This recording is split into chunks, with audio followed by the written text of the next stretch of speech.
السلام علیکم ورحمۃ اللہ وبرکاتہ۔ اگر آپ پہلی دفعہ اس چینل پر آئے ہیں تو اس چینل کو سبسکرائب کرنا نہ بھولیں، نوٹیفیکیشن بیل آئیکن پر کلک کرنا نہ بھولیں تاکہ آپ کو ریگولر نوٹیفیکیشن اپڈیٹس مل سکیں اس چینل پر۔ السلام علیکم ورحمۃ اللہ وبرکاتہ۔ ایک اور سوال، ایک بھائی نے پوچھا ہے کہ کیا عورت اور مرد کی روح میں فرق ہوتا ہے؟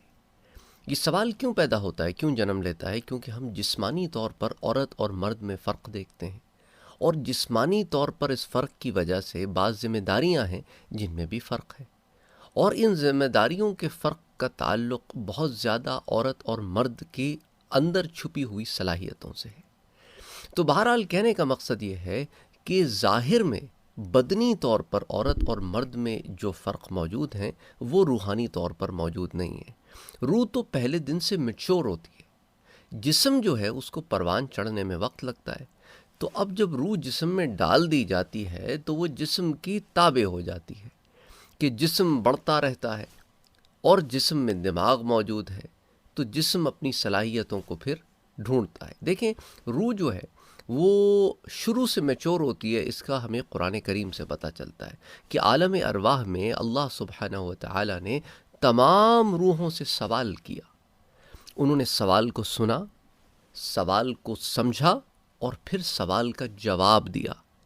یعنی کہ وہ سننے کی صلاحیت بھی رکھتی ہیں، دیکھنے کی صلاحیت بھی رکھتی ہیں، سوچنے سمجھنے کی صلاحیت بھی رکھتی ہیں، اور بات کرنے کی صلاحیت بھی رکھتی ہے کہ اللہ نے ان سے پوچھا کہ کیا میں تمہارا رب نہیں ہوں؟ الستو بربکم قالوا بلا، تو ان سب نے ایک آواز ہو کر کہا کہ بے شک تو ہی ہمارا رب ہے۔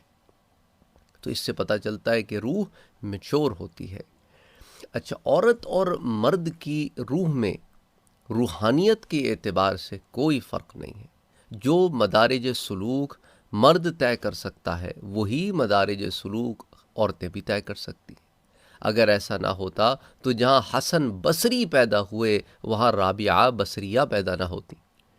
تو خواتین میں بھی اللہ تعالیٰ نے بہت اعلیٰ مدارج والی خواتین رکھی ہیں جنہیں آپ ولیہ کہتے ہیں، اور ولی یا ولایت جو ہے یہ روحانی سفر ہے، یہ روحانی مدارج ہے، ان کا تعلق جسم سے نہیں ہے۔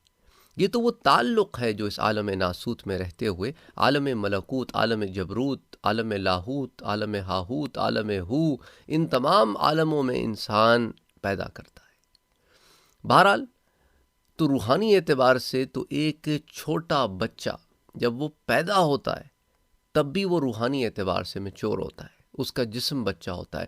قرآن کریم میں اس کی دلیل موجود ہے کہ قیامت جب قائم ہوگی تو ان زندہ گاڑی ہوئی بچیوں سے پوچھا جائے گا وَإِذَا الْمَوْءُودَةُ سُئِلَتْ بِأَيِّ ذَنبٍ قُتِلَتْ، کہ تم کس جرم کی پاداش میں زندہ درگور کر دی گئی۔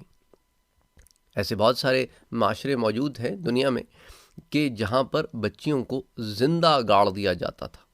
ان میں سے ایک معاشرہ عرب کا معاشرہ بھی تھا جس کے بارے میں ہم پہلے بات کر چکے ہیں، اور اسی طرح انڈیا وغیرہ کے علاقوں میں بھی عورتوں کو بڑا ہی نیچ اور گھٹیا جو ہے ریپرزینٹ کیا جاتا تھا سوسائٹی میں، اور ان کے ساتھ جو کچھ بھی ہوتا تھا وہ کوئی ڈھکی چھپی بات تو ہے نہیں۔